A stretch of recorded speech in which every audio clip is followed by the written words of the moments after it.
There was a South Korean tech startup that went viral recently. Well, okay, not recently, a couple years ago, but in order to understand it, we need to get into the tech startup world.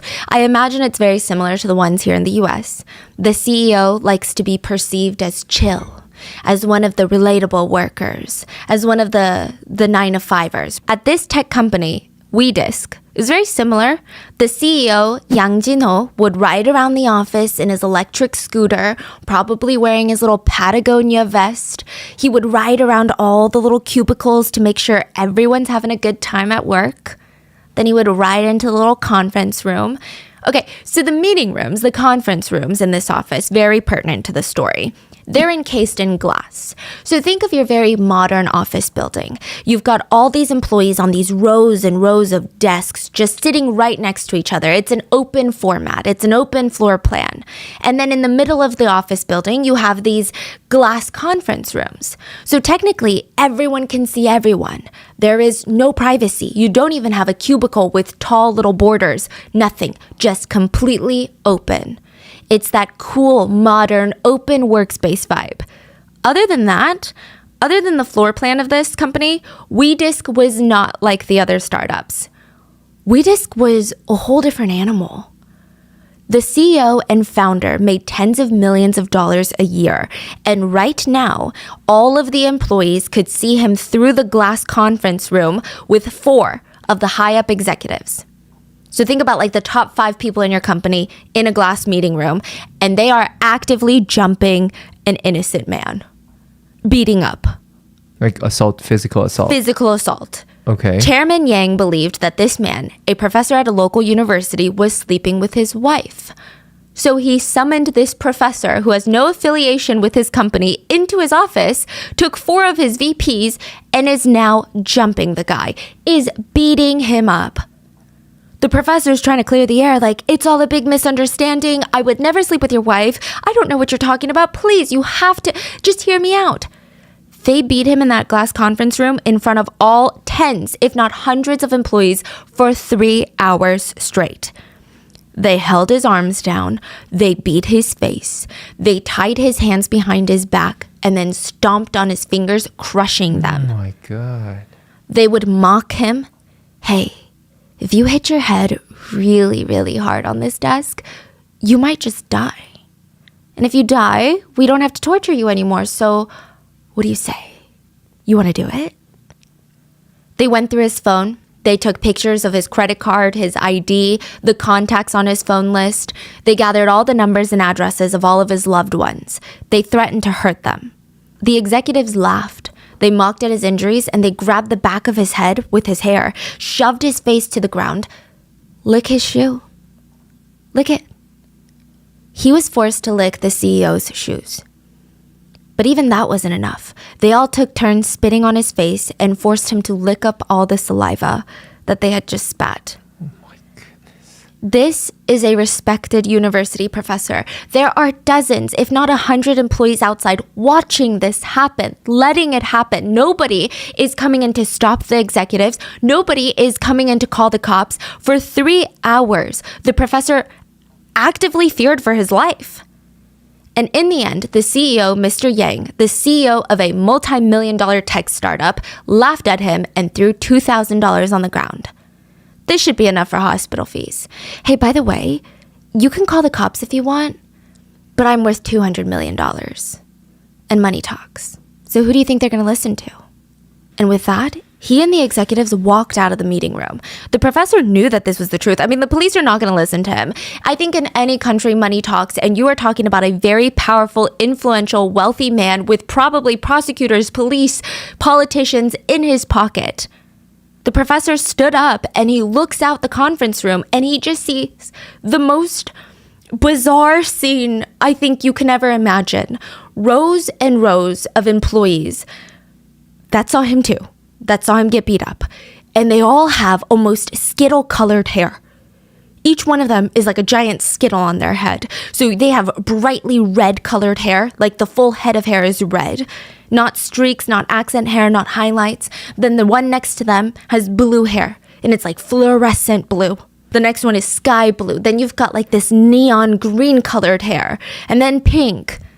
Now, in South Korea, this is kind of wild. That level of dyed hair, each one had like a new neon dyed hair color, and it was just very strange to see them sit in a row with all their backs erect, just so straight, like the good little employees that they are, and they're all staring at their computer screens. And he walks by, and he looks at all the computer screens, and each single one of them is playing nonstop X-rated videos. All the employees are sitting in rows watching explicit films. What the hell is going on at Wedisk? Who is CEO Yang? How does he even run a tech startup like this? What even is their business model? How does he end up in jail? Let's get into it. As always, full show notes are available at rottenmangopodcast.com. We are talking about a case that was massive in Korea a few years ago, and with a new K-drama that has come out, this case has, I guess, had a comeback. I don't know if I can say it like that, but remember the K-drama case that we talked about, The Glory, where there is this revenge drama and they were inspired by true real life stories of school bullying. What's fascinating is a lot of people don't know that the hit K-drama Taxi Driver was inspired by a ton of true stories. So if you guys haven't seen Taxi Driver, the premise is you call this taxi company. And when you look at like their business logs, they look like a regular schmegular taxi company, but it's actually vigilante justice pursuers. So you call them if you've got a case where the police cannot help you, the government cannot help you, you call them and they will take care of it.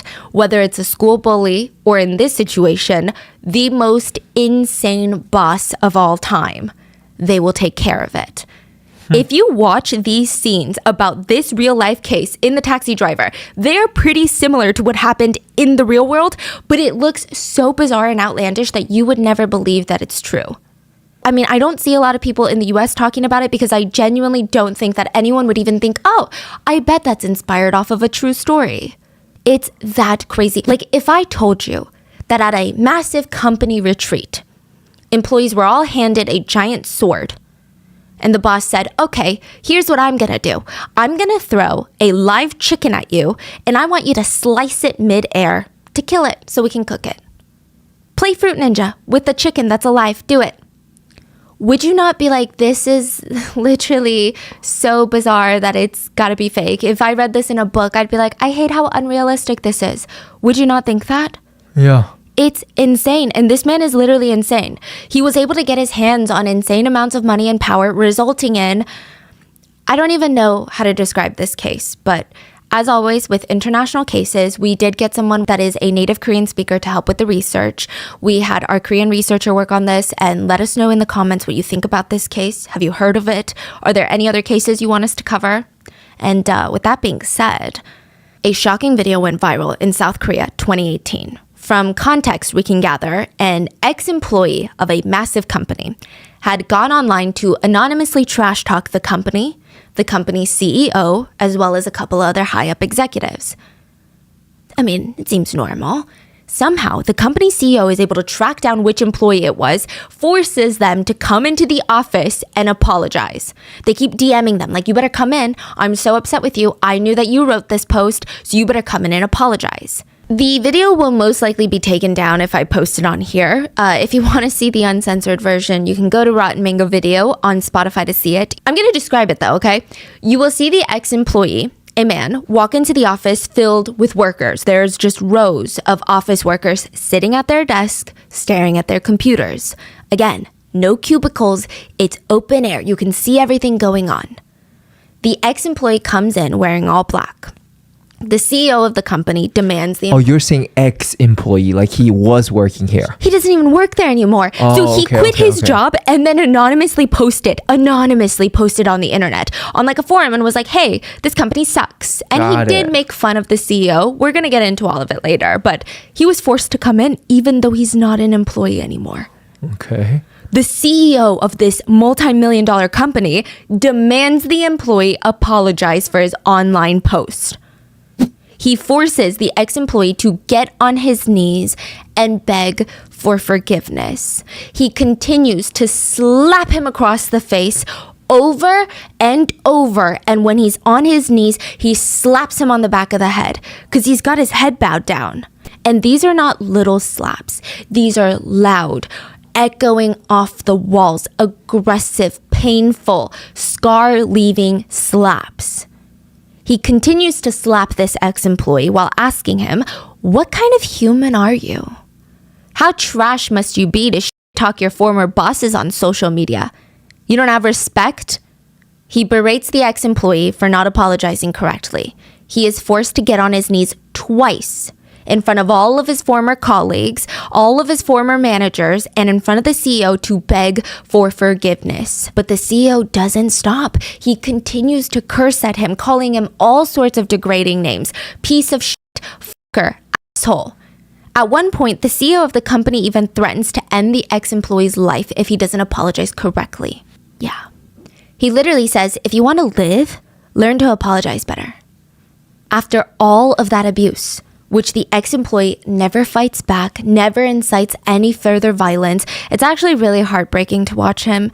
He looks terrified, just the way that he's on his knees with his head tucked, trying to stay safe. It's pretty sad. The CEO gets in his face and said, "Are you fucking crying? Are you seriously fucking crying, you little shit?"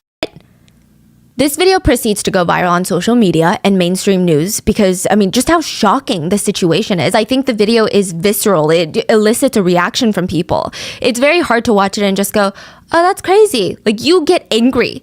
A few things stood out that really felt unsettling for netizens. One was the sheer violence enacted on an ex-employee who genuinely does not fight back. The CEO is fighting someone that's not fighting him back. 2, the rest of the employees in this office can clearly see what's going on, and not a single person steps in to stop the CEO, to put their foot down and say, "Hey, maybe we shouldn't try doing this." 3rd, this is not a random small company that has 3 or 4 employees. This is not a random mom and pop business with a tyrant that's running it. Not to say that that's acceptable, but it's just more shocking when massive corporations get away with such abuse for so long. How many people were impacted? How many people didn't report the abuse? The CEO of this company is probably worth around $200 million. How is he getting away with this? And lastly, whoever recorded this was not the victim. The victim was not the one who released this video to the public. So who was even allowed to record it? It's very interesting. So the CEO is clearly not a reasonable man. I imagine if you were recording him committing a crime to use it as blackmail against him later, he would probably slap you too. He would probably break your phone. But someone is getting a very good, clear angle of this. There is no way he didn't see that person recording. And this video was taken 3 years ago. It went viral in 2018, but it was actually taken in 2015. So now the netizens, they got a lot of questions. They start digging into who this CEO is and what company he runs. Let's talk about Wedisk. Wedisk would be a company that has some of the most outrageous behavior I've ever heard of. The head of the company, the CEO with the red palm in the video, was Yang Jin-ho. He was born August 12th, 1972, making him 51, 52. And I couldn't find much verifiable information about his upbringing or his parents or even his schooling. All we have is this stereotypical CEO story, the rags to riches story. The story goes like this. Average guy, probably rich parents, but he does not say that. Average guy was just out there hustling, selling green juice machines. Green juice is healthy for you. Sir, buy this machine and you can make fresh green juice every single morning. Save yourself $100 over time. And then in 2003, he had a dream for something more. He took a risk. He quit his job, sold everything, and became the massive founder of a massive multi-million-dollar business called Wedisk. And that would result in trauma and death. Have you ever been on a corporate retreat? So you and your colleagues will take a weekend off your fun life to be surrounded by each other once again. It's like you don't see each other for 40 hours a week. But this time, instead of being at the office stuck in your cubicle, you are stuck in the woods in a cabin with your amazing coworkers. So now instead of listening to them chew with their mouth open for lunch, you can hear it for breakfast, lunch, and dinner. Look, in most instances, it's an effort from the higher-ups to get everyone on the same page, aligned with the company goals, repassionate, reinvigorated about the company mission. Maybe if you work at Google, it's a blast because of how much money they shovel into stuff like this. Or if you work for a small business, maybe it genuinely can be fun. But for the workers at Wedisk, it was the most miserable times of their lives. The CEO would go around passing out weapons in the middle of the woods to his terrified employees. It feels like some Squid Games, Hunger Games is about to start. You want the bow? Or you want the katana, the big knife? Which one? Hurry, pick. Sir, just take the goddamn bow. He would pass out bow and arrows, katanas like the Japanese swords. They did not understand, how is this to refocus ourselves with the company mission, right? This doesn't make sense. So this year, we're going to be killing our targets. Just like you're killing these chickens. Are you kidding me? Oh my God. Excuse me? A dozen or so tiny little chickens are brought out of their coop. Here's the plan. You with the knife. You stand here, and hey, you, what's your name? Scott, come here. Scott, you're going to catch a chicken, throw it in the air, and you with the knife, you're going to slice it midair. I want you to decapitate it while it's in the air. Do you understand me? Or else you're fired. And Kim, your name Kim, right? Kim with the bow and arrow. What you're going to do is you're going to run over there. There's 3 chickens. They're running around. They're scared. You're going to shoot them with the bow and arrow. And if you guys don't kill these chickens, then we don't have dinner. And if we don't have dinner, then you're all fired. Not only were you being abused, but you were forced to abuse live chickens. And I mean, at the risk of your livelihood, if you don't do this, you're going to lose your job. And in South Korea, some context to add, I think it's a bit different in the US where you lose your job. It's rough, it's life-changing, but you can find a new job. South Korea, if you get fired from a job, it is incredibly hard, so difficult to find a new job. Like, people do not care about suing your former employer for bad-mouthing you to potential new employers. No, that doesn't exist in South Korea. So the employees, they're tearfully slaughtering chickens in the most inhumane, cruel, and foul ways possible. There is a video of this. Again, I think that it would be very hard to post on here, but I also think if you just saw this in a drama, you would never believe this is real. I am going to post the uncensored version on Spotify, but you've been warned. It's a lot of animal abuse. It's very sad.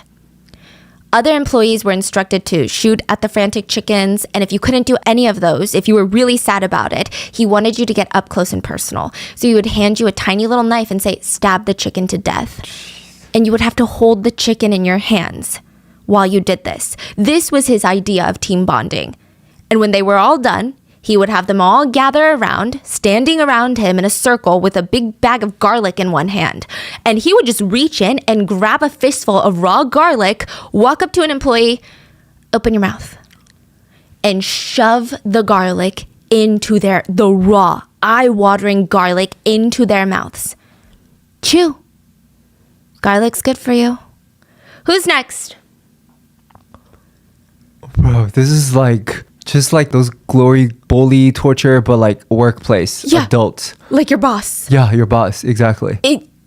It's like you can't escape. No. Or you get my fired God. and your whole life is over.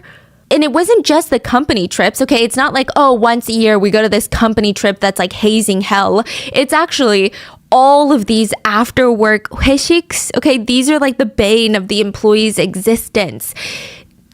Korean culture is very big on 회식, and it's like Yang's favorite part of being a CEO. Basically, you get called out to dinner or for drinks after work with your boss, your manager, all of your colleagues, and it's a miserable existence. It's not like the US where you get to just eat a bunch of good food on the company card. You're there to entertain your boss. You're there to pour soju in your boss's little glass and hope that he doesn't try to touch your butt afterwards. You have to spend your free time, your off work hours with these people, getting drunk and eating food that you don't even want to eat and laughing at their not funny at all jokes. So what? The managers can get a bit of an ego boost? There's not even work talk. It's not even about team bonding.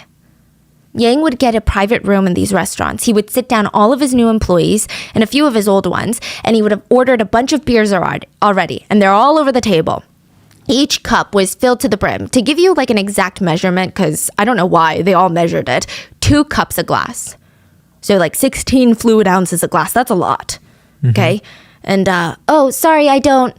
If you're trying to tell CEO Yang that you don't drink, even just the angry look on his face would make you stop talking. You felt like you just have to do what he says. So he would order every single employee to chug the beer. And when you're done, you get an immediate refill. And when you're done, you get an immediate refill until you're throwing up. Because that's the point. He wants you to throw up. He's already actually prepared vomit buckets so you don't throw up on the chairs. Another employee will slide a vomit bucket to you and you throw up, heave out the contents of your lunch, and when you sit back down with tears in your eyes and like this nasty smell in your throat, he slides over another glass of beer. And you know what he wants. He wants you to do it again. Sometimes the game was different. Sometimes it wasn't about throwing up. He would take everyone out to eat. Oh, eat more of this. It's so salty, but it's good. Salty, right? Here, drink this. Chug the water. Chug the beer. Chug the soju. And at the end of the dinner, he would sit back and smile. For the rest of the night, nobody is allowed to use the restroom unless you pay me $100. Actually, let's do $150. That was when he was in a good mood. Sometimes he just straight up forbid anyone from using the restroom, or else they would get fired, which would result in employees wetting themselves in public in front of all of their colleagues, in front of their bosses, in front of the general civilian population. The humiliation, the mental, and oftentimes physical torture that these employees had to go through is insane. Imagine working for an evil, creative, bored, sadistic man. You never know what you're going to get. Sometimes he would walk into the office in a foul mood and just scream at everyone. Other times, if he was feeling extra creative, he would ride around in his electric scooter and shoot at people with his BB gun. This feels like a show, a parody of like a tech CEO. Exactly. Yeah, it feels like an SNL skit, yes. Riding around an electric scooter. Like, just what is going on? One employee alleged that he loved testing for cancer. So, you know how a lot of these big companies will provide benefits and sometimes they'll do like extra health screenings on top of that. So he said, okay, I'm going to do a cancer health screening. And Yang would allegedly walk into the office with bottles upon bottles of vitamins, just supplements that you get over the counter, vitamin D, vitamin A. And the employees were told, stop doing your work, line up in the break room.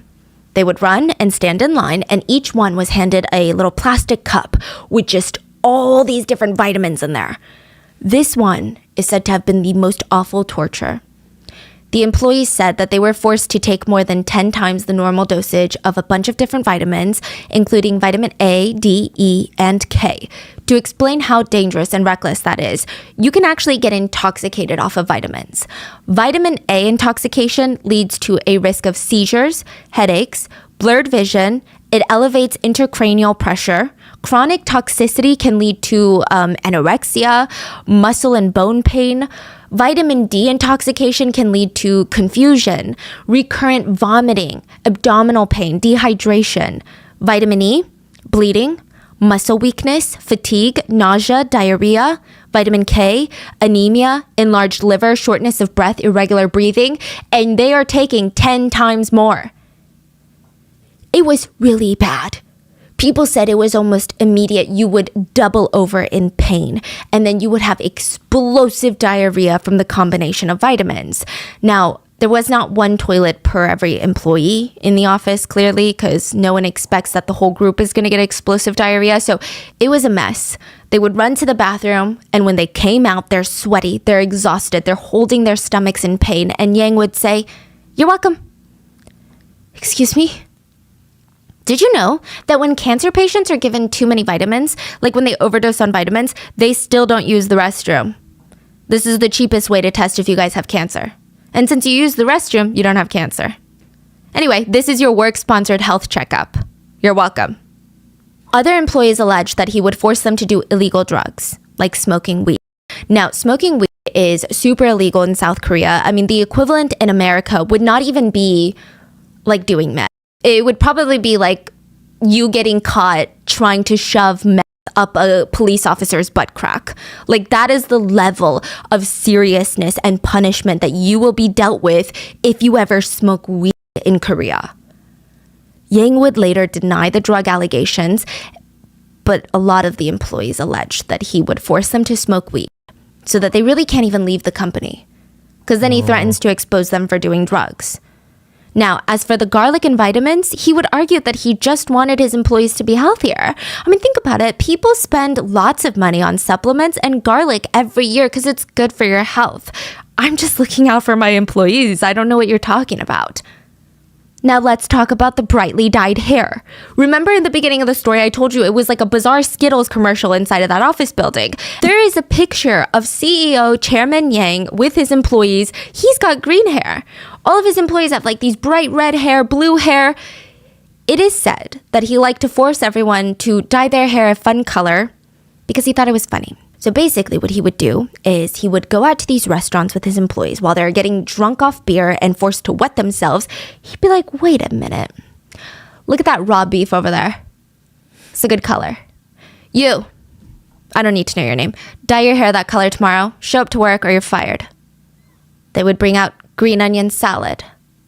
That's a good color. You, I want that on your head. You would have to dye your hair and show up to work with that color or else you would be fired. How did he do this? He actually had a salon that he worked with in Korea where he had a company card on there and all the employees would have to go and dye their hair for the fun of it. Now, extra added layer of nuance. In South Korea, dyeing your hair these colors, like in America, it's cool. You have a sense of style. You're an individual. In South Korea, it's weird. Like people will stare at you. You will not be treated as well. You will be judged by ajumas and ajoshis at the market. Like your whole life will be impacted by the color of your hair, which is annoying, yes, but that is literally how it is. There is a different explanation out there on why they all had funky hair. One allegation is that Yang actually would get everyone to dye their hair colors because when you test for drugs in the hair dye can mess with the test. So maybe that's why he had a company card at the hair salon. But either way, what a bizarre thing. Yeah, I don't know how he comes up with these tortures and... Yes, that's what I'm saying. It's so creative and so sick. Yeah, so sick. So sick. Like, if you use that creativity to come up with, like, a Netflix show, you would be the next Shonda Rhimes. Yeah, it will be the next Squid Game. Exactly. Literally. But instead, he's like, no, I'm going to do it in real life and torture people. Oh, and of course, at his company, it was raging with sexual harassment. This guy is the epitome of evil. So, of course, there's going to be sexual harassment because that is the sad world that we live in. He would force his female employees to sit on his lap while he played explicit videos. He would take pictures of female employees without their consent, and apparently he had files upon files on his computer of his female employees. He would also write his name on them, their thighs, their inner arms. He would take pictures of his name written on them as some sort of way to degrade and humiliate them in front of their peers. And this one, I really don't know what to think or how to feel about it, but it would really freak me out. He was really into shamanism. So he would collect and force employees to hand over fingernail clippings, hair, and blood. If he was really upset with you, he would let you know that he performed a ritual and buried a doll with your name and your DNA as he prayed for your inevitable death to be long and painful. Like, imagine you come to work on a Tuesday and your boss sits you down and is like, okay, so this weekend, you know what I did? Yeah, I buried a doll with your name on it because you didn't hand in the project on time. Yeah, this is absolutely unreal. It's unhinged. It's so unbelievable that someone like this out there exists. Yeah. So clearly, the work culture here is horrendous. I mean, the worst that I've ever heard. But what does the business even do? Like, with all the drinking and torture, do they even have time to run a full-scale company? Like, how is it possible that this guy is in charge of a company that rakes in tens of millions of dollars in profits a year? How has nobody stood up to him or reported him? Like, what kind of business is this?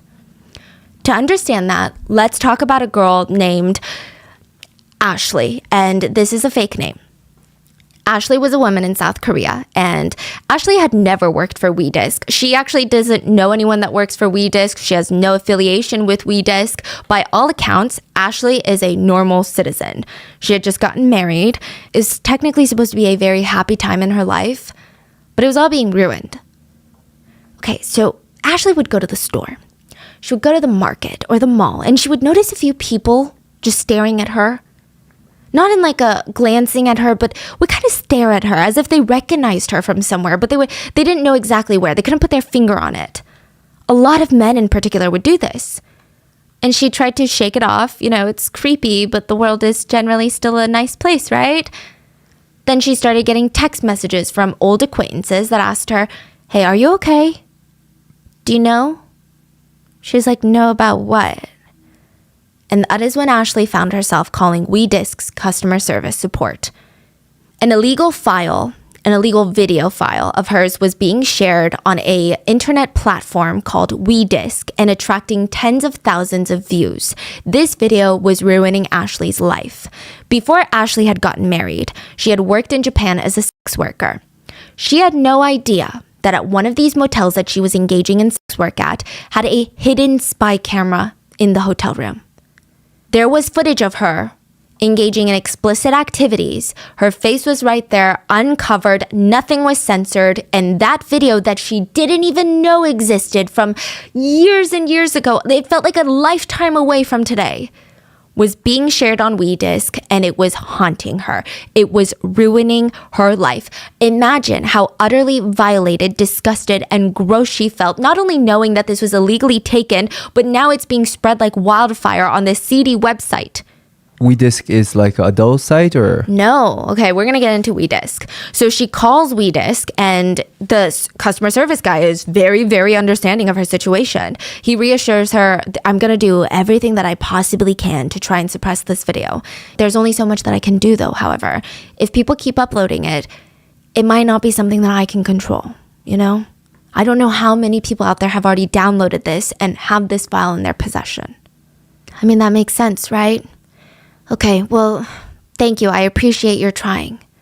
She had no idea that right after this man hung up the phone, he turned around in the Wedisk office and said, get this video up. I'm going to send you the link. We're going to re-upload it over and over. Make new accounts, upload this video. The same video that he just promised this woman to try and delete, he's telling every single employee in that office to upload it more. What is the reasoning? Because if she had gotten word of this video, that means this video is going viral. People like this video, and viral videos equals more money for Wedisk. He doesn't care that her life was impacted by it. He doesn't care. It's a hot video that other people want to see, and that means money. So everyone is instructed to upload that video over and over again, and if they got more calls asking for it to be taken down, they all lied and sympathetically said, yes, of course, we're trying our best. I don't know who all these random accounts are. They probably downloaded the video and they're re-uploading it. Because at Wedisk, the only thing that mattered was, well, keeping CEO Yang happy, but the bottom line.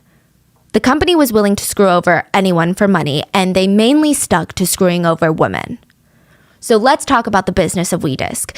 In terms of structure, in terms of just structure, minus all the actual video content, think of Wedisk kind of like YouTube. Like not really, but kind of. So some general principles apply. People, anyone in the world, can create an account, post a video. And why will they post a video? Because they're incentivized in some way to post. Yes, there's love for creating, for getting publicity, but to make it simple, users get paid when they post videos that are viewed or in Wedisk's situation are downloaded. So people not only post videos, but they post videos that other people will want to download so that they can make money. Other people will join Wedisk and pay membership fees or fees to download videos or bring in ad revenue because there are videos that they want to watch. So literally like YouTube. Some of them might even think, wait a minute, look at these people making so much money off uploading videos. I should become an uploader too. Now, Wedisk may have the right to push certain videos further, and they might even have their own industry plans. Wedisk employees whose whole jobs were just posting videos pretending to be regular creators.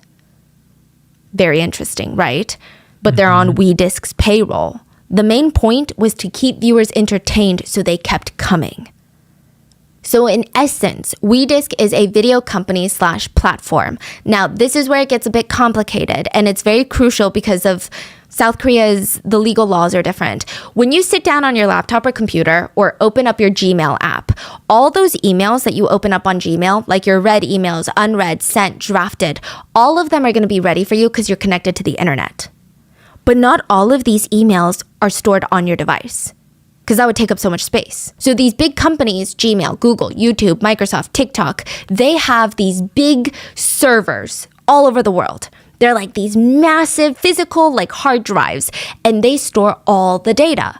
And the server's main job is, oh, okay, Stephanie just logged into Gmail, so let's show her all her emails, and they'll send the data to my computer, right? So when you have something in the cloud or not on your device, it's actually not stored in like the cloud. It's like stored in a database server, like a big computer somewhere else, so you can retrieve it later. To put it simply, there's a ton of different servers for a ton of different things. You know, there's a database server. So right now, you're probably connected to the YouTube database server who is giving you the data so that you can view this video right now instead of having it on your computer.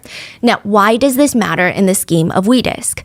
Let's say I want to send you a video file. Thinking about the easiest way, I would probably send you a link to my YouTube video, or I would upload a video file to a shared Dropbox space. Then you receive the video and then you can download it to your computer if you want. But there is a middleman. I am uploading my video to the YouTube server, and it's going to be stored in the YouTube database or the Dropbox database.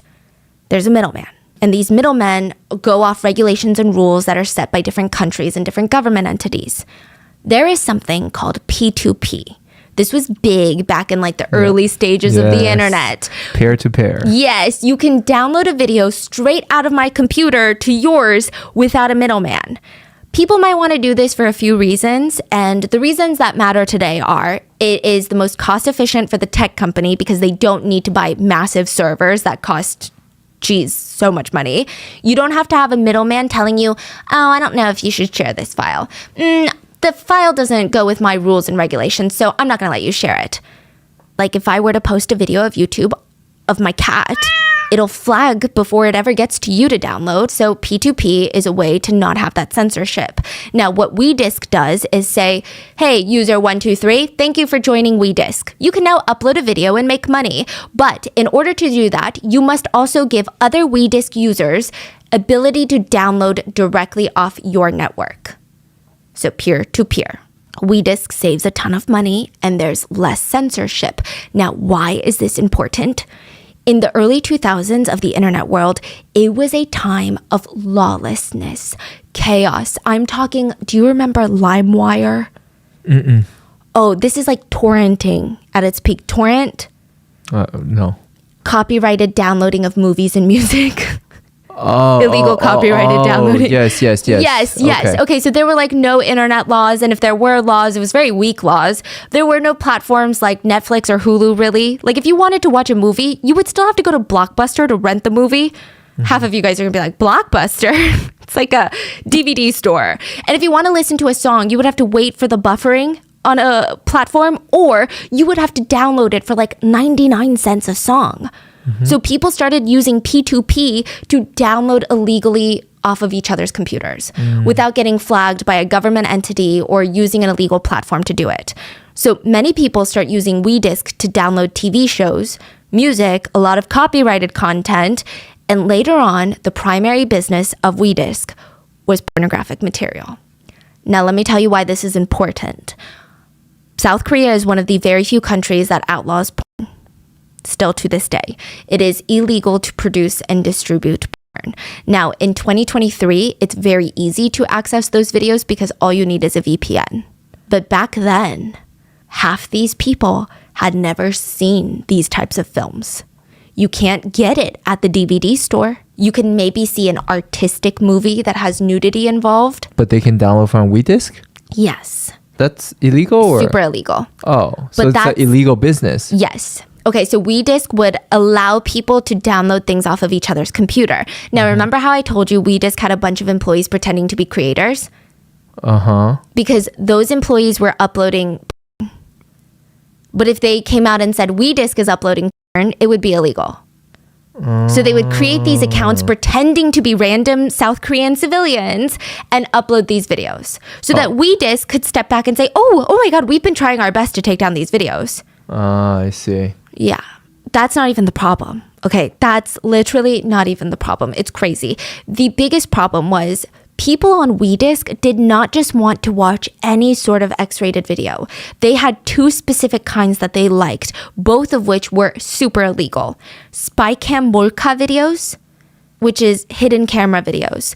These criminals will go into motel rooms, love motels, hide cameras in the wall, the outlet, the shower head, the clock on the wall. They will record all the activities by these unconsenting parties and then upload it. Or the biggest category for Wedisk was revenge videos. Partners, typically boyfriends, who would take videos of their partner either knowingly or not knowingly while they were dating, doing sexual things. Once they broke up, they would put it online. So that was Wedisk's business. And in the beginning, employees would be sent around to restaurants and internet cafes outside of schools, just standing there passing out these small little paper coupons. And you're about to trash it. But then you read, for 1 week, you can download movies, music, TV shows, X-rated movies for free. Of course, people are going to get curious. A free 7-day membership? You're telling me if I missed the episode of The Succession last night at 8 p.m., instead of waiting for a random rerun and basing my whole schedule off of that, I can just go home and rewatch it now? That's good. People would rush home and get on Wedisk's website, but instead of watching Succession, they would fall down the rabbit hole of explicit material. And Wedisk employees knew exactly who they were targeting. They were not targeting girls that were coming out of dorms. They were targeting men of different ages, young men, impressionable men, so many men. And the employees were very, very, very smart. Even their coupon is smart. Within 7 days, these men would be fully addicted to the X-rated material on Wedisk. There does seem to be other added layers of why these people became so addicted. Again, like I said, they had probably never even seen before up until this point.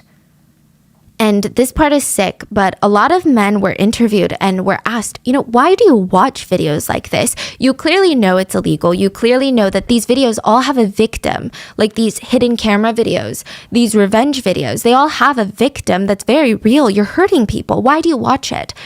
And they said, well, the regular X-rated stuff feels a little bit too production-y. All in all, Wedisk was a flourishing company, and it made the CEO Yang a very rich man. It is said that he was making about 40 million USD a year, calculated for inflation, and his net worth was said to be around $200 million. He would also never let you forget it. Like, if you ever told him that he was a horrible human being, he would get in your face and say, you can sue me if you want, but I have $200 million. And you don't. He actually had the #1 P2P website in South Korea at one point. Wedisk was #1, but he also owned another company called FileNori, which was #3 of all P2P websites in Korea. So he's basically like a P2P monopoly. And both these sites, they focused on revenge videos and spy cam videos. That was the moneymaker. To give you perspective, in 2010 alone, around 200 illegal explicit videos were uploaded per hour to these P2P websites. Per hour. Many of it wasn't even uploaded by third parties, which is just as bad, but Wedisk was uploading them. The company itself was uploading them. They would actually go scour the internet for uploaded revenge videos from other parts of the world. Japan was a big market for them. And side note, before you get on your high horse of like, oh, Asians, America had a version of Wedisk that was taking place. It was called isanyoneUp.com. Website dedicated to just posting revenge pictures and videos of women. The website has now since been taken down, But this is not a Korea problem, it's a global problem. So Wedisk would have their employees, not all, but a big selection of their employees, go online and download these illegal revenge videos. Highly illegal in Korea. They go, they download it, and they start posting it on Wedisk for South Korean consumption. What's crazy is Wedisk is technically a software company. It's a tech company. So what they would do is a lot of these websites in Japan, you cannot download these videos off of, or you have to pay a lot of money. In that case, Wedisk had company cards that you could use to pay for that and download it. And if you can't even pay to download it, they created software to record the whole screen and the audio. This is like before it was easily done, so that you could re-upload it back to Wedisk. They also had software that was specifically created by Wedisk for making the upload of these videos faster. One employee would upload more than 1,000 videos a day. They said 60% of that was revenge videos. Jeez. That is 600 victims a day per employee. The employee said, we used around 500 IDs per employee to make it look like a ton of regular people were uploading these videos. And, a lot of the questions were, how do you make 500 IDs though? If you've ever been to Korea, you need a very specific ID number that only you can have. One person only gets one ID and it's government issued to make an account on any social media platform, on any of these pages. Even just food delivery, you need that ID number. How did you make 500 accounts? Oh, we were granted permission by the administrators of the Wedisk's team. I mean, we just approve it from the inside. Technically, the people are checking our Wedisk. So it's like fake account, yeah. you're saying. So we would just create a bunch of fake accounts and then modify the IP addresses so it looked like it was real IP addresses from all over Korea and not just from our office. We also had special software to make sure that the video is uploaded quickly and to keep track of all of the different accounts. Now, according to many employees, each employee that was involved in this shady uploading process was able to bring in close to $150,000 a month to Wedisk. One employee. So a handful of employees could make $1 million a month. They're not making it. Wedisk is making it. They would get paid commission on that as well. It definitely was nowhere near $1 million, but it was definitely incentive for these people to stay. To avoid police detection, because this is super illegal, they used fake accounts, fake IDs, special USBs for computers. So they would have all these computers in the office, and if you were to sit down and log into one, it would look like your generic library computer, your generic guest computers at the apartment's amenity center. There was nothing on there. It looks like a guest page. You can't really do anything. But the minute that you input the correct USB into the correct USB drive little insert, the whole desktop changes. Wow. It is suddenly the screen of a master X-rated material uploader. They would make sure to guard those USBs with their life. All the accounts that they uploaded on were deleted within 2 weeks, but they were also scrubbed of money. So it gets complicated, but it's crazy. Let's say an employee at Wedisk uploads a video using a fake username pretending to be a civilian. That video, probably a legal video with a victim, gets downloaded 100,000 times. Let's, just for the purpose of making it easy, let's say Wedisk makes $100 from it. So the company takes $100, like how YouTube takes ad revenue. Probably more, but again, just for ease of explanation, they make $100. Now the uploader, the creator, will make $25 from the video. So Wedisk gets 100, you get a 25. Now, the problem is, if you close the account with money still in there, that looks shady. The government would be like, what kind of idiot would close their YouTube account or their Wedisk account without taking out the money they earned? That is bizarre. So what do? Now, if they take out the money and put it into a random bank, that's a paper trail, and you can't open up 500 different banks every day. So the Wedisk employees would create these really stupid purchasing abilities on Wedisk, the platform. They said, for the low price of $10, you can make your font yellow and sparkly.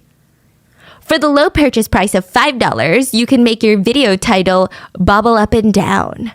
No one's really spending money on that, because why would anyone spend money on that unless you're a Wedisk employee that has $25 that you need to funnel back into Wedisk somehow? So you would, okay, bubble font, bright yellow font, heart emoji, let's do the Hello Kitty, and you would spend all the money in this creator's account and then close it down. So it's like money laundering. Yeah, basically money laundering at its finest. Now, for all of this, April 2011, Yang Jin-ho was arrested the first time for uploading copyrighted movies to his platform. Not even the revenge videos, not even the spy cam videos. He was rather quickly released from prison, and he went back to being, quote, the emperor of the spy cam empire. So from 2011 until 2018, when shit hit the fan again, he was doing atrocious things. That's a lot of years. That's 7 years. In 2018, the video of him slapping his employee surfaces on the internet, the one that we talked about earlier this episode. And let's go over that whole story. So on Wedisk, there are different places where you can leave posts. You don't have to post videos or pictures. You can just write a forum, like a little word post. Anyone can do this. You can make an ID and do it. You don't need an ID to do it. But there were 3 IDs that were made that really bothered Wedisk. The IDs were Yang Jin-ho, the CEO's name, and 양진호다, which means it's 양진호, and lastly, 진호병신, which means bitch-ass 진호. Calling the CEO ass? Yeah.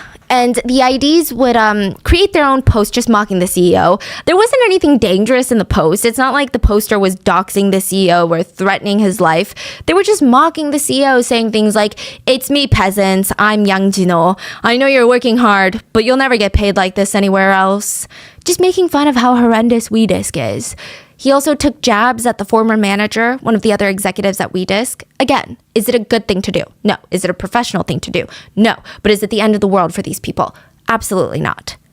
Within a few hours, though, the Wedisk team tracks down the IP addresses of these new accounts and gives them to Mr. Yang. He finds out it was an ex-employee of his that used to work as an engineer at Wedisk, and Yang was pissed. He messaged him, "It's me, Yang Jino. I had fun reading your post. Listen, I respect that you have different opinions about me and your colleagues and my company, but you gotta at least take responsibility for your actions, right? So buckle up, kid, because it's my turn." He texts the former employee, "You little fucker that can't even apologize." The former employee probably just posted this to let off steam, like they had no intention of being found out by Mr. Yang. They just wanted to let out their trauma and frustrations. It's honestly kind of, okay, it's not harmless, but you get it. It's not that big of a deal. Yeah, but compared to what the CEO probably did to him or everyone else, what are you talking about? Exactly. Like, you're allowed to freaking abuse people. You can't even allow other people to complain. Are you kidding me? And it's not even a threat. It's literally just like a mocking joke, like an elementary style joke. The employee was freaked out, terrified. He's anonymous to this day, but just think of the power imbalance. So the ex-employee texts him back, "I'm sorry, Mr. Yang. I didn't do this with malicious intent. I just visited Wedisk after a long time of staying away from the platform, and I randomly had the urge to write what I thought was silly and it's not appropriate, so I deleted it soon after, and I'm just very sorry, Mr. Yang." I already saw everything. You don't even know how to say sorry, so I'm gonna make you take responsibility for this. I'll take care of you in the way that I always methodically do things. You really forgot my personality, huh? I mean, it's just threat after threat. Like, what does he mean he's going to force him to take responsibility? What methodical process of taking care of it is he talking about? And also, you really don't know my personality, or you forgot my personality. It's to imply that he's going to do something horrible to the ex-employee. So this employee tries to apologize once more over the messages. "I'm so sorry, Mr. Yang. You better come over here and get on your knees to beg for forgiveness. I will never do anything like this again. It was so stupid. I will apologize to your colleagues as well, or whoever you need me to." Do you think that I'm asking you to apologize? Like you have a choice? Never mind. I think that you think you have choices in all of this, and I guess you're just not listening. So let me be very, very frank with you. You are a person who doesn't want to take responsibility, and I will feel more comfortable having no sympathy when I talk to you. Don't say sorry. From now on, I'm going to work on a plan for you. I'm so sorry, Mr. Chairman Yang. Please, I'm so sorry. Are you challenging me? I said I don't accept your apology. And pick up my calls, because now I have to get my feelings out. Fucking coward. I'll call you right back, sir. I'm so sorry. I'm at work right now. So after work and after all these messages, the ex-employee/poster visited Yang's company and was assaulted. The video in question, I mean, yeah, of course, to impersonate and mock someone online is not the right thing to do, but Mr. Yang's reaction, even his messages, out of this world. Like, South Korea is no stranger to workplace harassment. In fact, there's a whole lingo for it. There's a word called 갑질, and it means someone in power that abuses their power and is abusive. We've seen this with like the Korean era 갑질 heiress. Koreans said that during quarantine, when they worked from home, things were getting better, and they thought maybe society was progressing to get better. But recently, they all went back to work and they said, it's so bad. Workplace harassment is making a comeback. Whether it's physical or verbal abuse or sexual harassment, it is just non-stop. So the old companies like Samsung, like these older establishments, you kind of expect it. You expect to be overworked, run to the ground, devastated, but at least you probably get paid more than most people. Now, the newer companies, it's said, they run off of this Western environment. They, like KakaoTalk, Naver, they all tout themselves as like Meta, The new Google, startup. YouTube. We're the tech world. But recently, they too have had scandals. A lot of people anonymously post about working at KakaoTalk, which is just miserable. They said it's like a dictatorship. There were multiple employees who died of a heart attack from Naver. What? And it's said that they died of overwork. But even in comparison to that, this video was shocking. It was watched by practically every single Korean citizen. The news organization, Newstapa, that we've talked about with this Haewol Ferry case, Newstapa was able to find the ex-employee and get him to sit down for an anonymous interview. A lot of netizens just had a hard time comprehending, why did you even go? Why did you go? Like, you know he's violent. Why did you go? And he said, well, I have no choice. He is so scary. He said he was going to work on something for me. And knowing him, he loves revenge. He also said he had no idea that this video existed because the assault happened in 2015. He was interviewed after the video was released in 2018. He said recently he found out this video existed. He didn't know. So he didn't know that he had any power against Mr. Yang. He had to move to the countryside in South Korea and develop a completely new lifestyle. He had to leave the tech industry because you know how in America we have so many big metropolitan areas. So you can have tech startups in New York and SF and LA and Atlanta and Dallas. In Korea, the big companies are all in Seoul and they all work with each other or they all meet in the same meeting areas. They have a lot of not shared spaces, but places that everyone will frequent because they work in this industry. Yeah. He was so terrified. He could not even be a software engineer anymore. He gave up his whole career. It was just terrifying. I mean, he said he tried. He got a couple new jobs at different IT places. And every time he would be drawn into meetings near the Wedisk company office, sometimes in the same building. Sometimes there would be conferences where the Wedisk team would also show up. He just couldn't do it. He also said he found out that the person who uploaded the video was an ex-employee who was told to film the video. And everyone's like, what do you mean he was told? Apparently, Mr. Yang, the CEO, ordered an employee to take the video of the assault. This is so bizarre. This guy is so cocky and so brazen that he wanted someone to record him being the scum of the earth. He said it is a souvenir. If other employees want to act up or post about him or mock him online, he's going to send them this video to show them that's what's going to happen to you then. This guy was so cocky, he felt he was so untouchable that he ordered someone to take this video of him. Most people would be like, don't take a video of me doing this horrendous thing. I'm trying to hide this from the world. He's like, no, I'm trying to show the world. Wow, he really thinks he's like the king of Korea. Yeah. The ex-employee also said, I personally understand the situation. I think a lot of people online were confused about how there could be so many employees that just sit and watch, but I get it. When you work there, you're not allowed to go up against Yang. You are only allowed to obey him. So because of the company culture, I don't think that anyone could have even stopped him from what he did. So I'm not mad at them. There's even a Korean website called Job Planet. It's a bit like Glassdoor. It's a Yelp for businesses for verified employees to anonymously write about their experience working at these companies. Wedisk is rated 1.8 out of 5, with only 4% of employees recommending Wedisk to other applicants.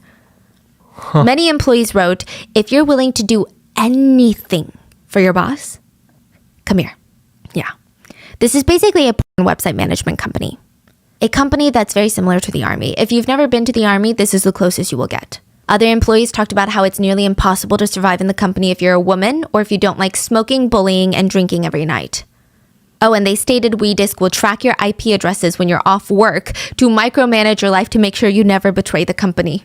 Many people accuse the company of stooping down to any level, willing to do anything. Many former employees accused Wedisk of corroding Korea's society. They brought up the illegal revenge videos, the spy cam videos that are posted on there, but nothing was being done. Side note, many employees did state that they felt really bad for their hand in the spreading of all these illegal videos. One of them stated, at the time I didn't have guilt, but now I realize what I did was very bad. Maybe I even ruined someone's life. What we did was wrong. Okay, do I think that it absolves them of wrongdoing? No. Okay, it's confusing because in their own right, they are victims of workplace violence and harassment, and I can see how hard that is. But also, many of them stayed with the promise of money even after they realized what kind of videos that they were working on. Now, I don't know what it was. Maybe once you enter Wedisk, you're told if you quit for whatever reason, even if you give a really good excuse, I will make your life miserable. I will find you, hunt you down, and kill your family members. I don't know what they were told. I don't know why they didn't leave. But it is, yeah. There are a lot of victims to this case, so I can't say that I feel the utmost sympathy for these victims versus the ones that were the subjects of the videos. I feel like if the business model was different or if they weren't doing anything illegal or heinous, I would have nothing but sympathy for these employees who are just trying to feed their families, you know? But this feels a bit different, you know? Where do you stand on this topic? I'd love to know your thoughts. But also, the professor in the beginning of this story that was assaulted by the CEO in the room, he didn't just move on after being beaten. He was still harassed by Yang nonstop. He was being left threatening calls saying things like, I'm going to give you 1 month, so go unalive yourself. Yeah, he was egging him on. He would say things like, he would leave voicemails. Are you driving to the school right now? You should drive into the Han River instead. Eventually, Yang got bored and moved on, but when those terrifying calls stopped, the professor still had to deal with a cervical spine sprain, multiple fractures, TMJ disorder, headaches, migraines, vertigo, and severe PTSD because of his beating. He had to go to a psychiatrist. He lost his job as a professor. He couldn't even finish the book that he was in the middle of writing. So finally, November 7th of 2018, the emperor of the spy cams was arrested. And here's the frustrating part. Apparently, he knew that the cops were going to raid Wedisk 3 days before they did. How? Ex-employees allege that Yang had bribed a ton of the high officials, including prosecutors in Seoul. They stated that one time a prosecutor straight up came into the meeting with them and coached them on what to say. Imagine a prosecutor comes in and is like, hey, I'm about to arrest the shit out of you guys. So here's what I think you should say so that we can go easy on you. They had 3 full days. Can you imagine how much footage evidence was destroyed in 3 days? This is the thing. And this happens everywhere in the US as well. The police won't do anything until they are forced by the public. Until the public is, hey, either it's that guy's head on a stick or we're going to put your head on a stick. You pick. Then the police are like, well, don't take my head. Let's go after him. You're right. And you're like, are you serious right now? So that video went viral, and it was all the backlash that caused the prosecutors to have to investigate Wedisk, because it was leading into who even is the CEO, and then to, wait, what even is Wedisk? And then people being like, oh, you don't know Wedisk? All they do is post revenge videos. So he was arrested for charges related to assault, harassment, abuse, drugs. He hired the best attorney money could buy. He admitted to the things that he was caught on video doing. So the chickens and the slapping of the employee. But he gave very thought out excuses to all of that. He's like, well, he was just a very passionate man, you know? I'm just protecting my other coworkers from my ex-employee. Meanwhile, he denied anything that didn't have concrete evidence attached to it. And he also apologized, but it was very verbatim. He said, I know I did wrong, so I'm sorry. 잘한 것 진심으로 사죄드립니다. 잘못 인정합니다. 잘못했습니다. I don't know who he's apologizing to. It doesn't seem like he ever addressed or apologized to the victims of the revenge videos or the spy cam videos. The biggest victims in this case. He was sentenced to 7 years in prison, which he immediately appealed. And in his second trial in 2020, the judge lowered his sentence from 7 years to 5 years. He was forced to pay a $20,000 fine. He did have multiple trials, though. One of them was for the harassment. One of them was for the illegal uploading of videos. That one, he was sentenced to 5 years. All in all, with his appeals, he was sentenced to a whopping total of 12 years in prison. And all I have to say is, and this is a sentiment that is shared with a lot of people in South Korea against spy cam and revenge videos, I don't think that this is going to teach him a lesson. And society teaches women to feel ashamed when a man does something wrong against them, but they never teach that man to respect women. I don't think 12 years and a $20 fine basically is going to teach Yang to respect women. The penalty of these crimes should match the trauma that the victims will have to carry for the rest of their lives.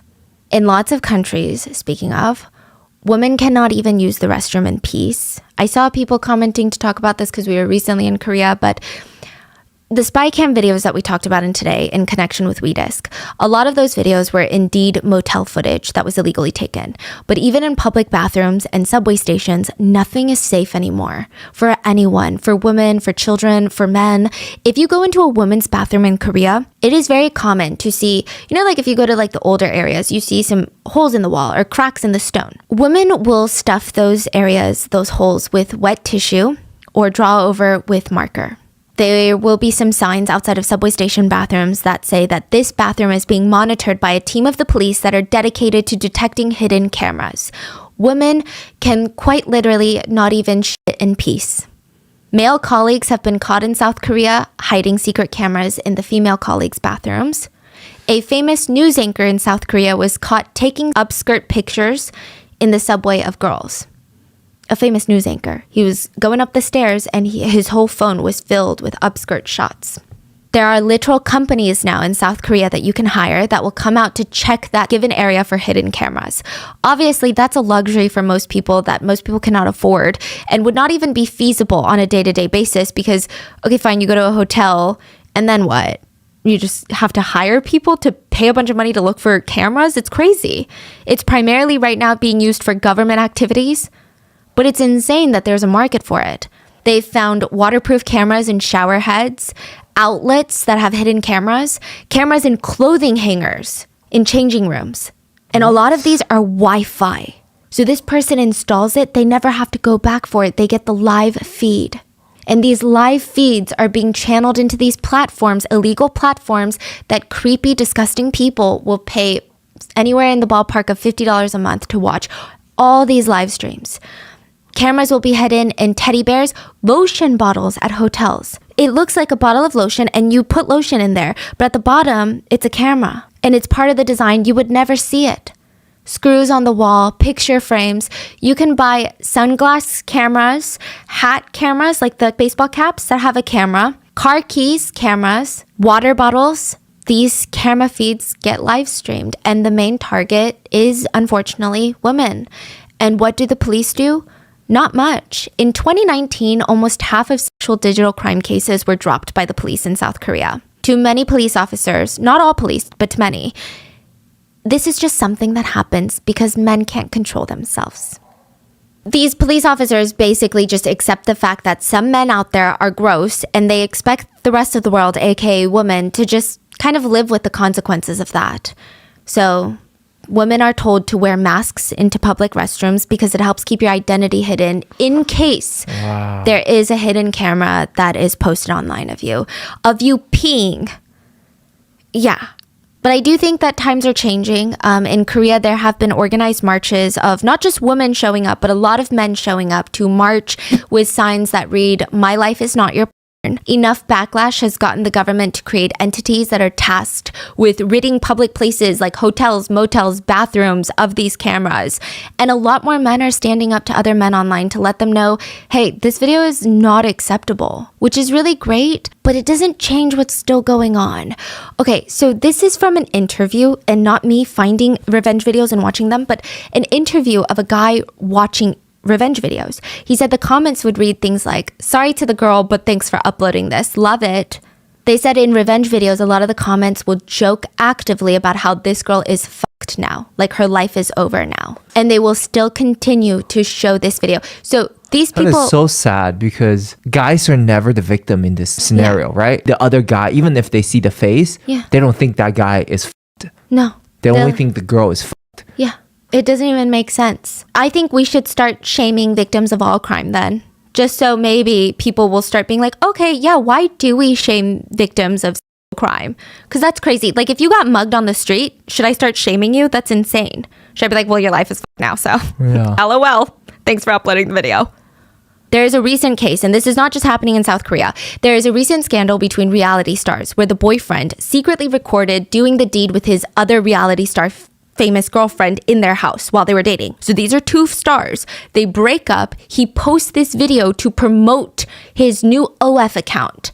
He was sent to prison because she found out. She didn't know this video was created. She didn't know he was going to upload it. It's a revenge video. What? There's a whole Daily Mail article about how The Daily Mail, never a great source, but the fact that they dedicated paragraphs to how sad this man was, how he was so shaken up, that he was being sent to prison, and how it's a very rough time for him and his literally what? Like, I have no idea who these people are. I have no idea if they're good people in other aspects of their life or if they've done other bad things, but none of that matters. Wait, so he secretly recorded a video and then posted it. And tried to make money out of it. And now he's and like, he was so sad. He's like, I'm heartbroken.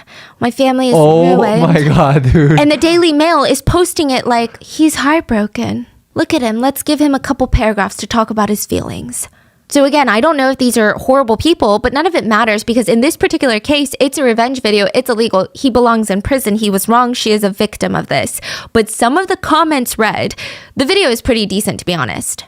Another one read, he made a mistake and it's going to cost him dear time. People move on. Stop demonizing him. Let the first person without sin cast the first stone. Will people finally be happy if he ends his life in jail? What? So much sympathy for what? For what? Some people just commented, she's milking it now. He's a vile creature and deserved everything he got, but like, come on. Sorry, but enough already. If this poor girl is as traumatized as she says, why keep bringing it up? Get therapy, move on, and stop trying to get in the papers. I can see she's making the most out of this publicity. I was genuinely shocked. I mean, it's the Daily Mail, but I did not expect the comments to be like that. And to me, that just reaffirms why revenge videos still exist and why they aren't going away and why they're going to become an even bigger problem.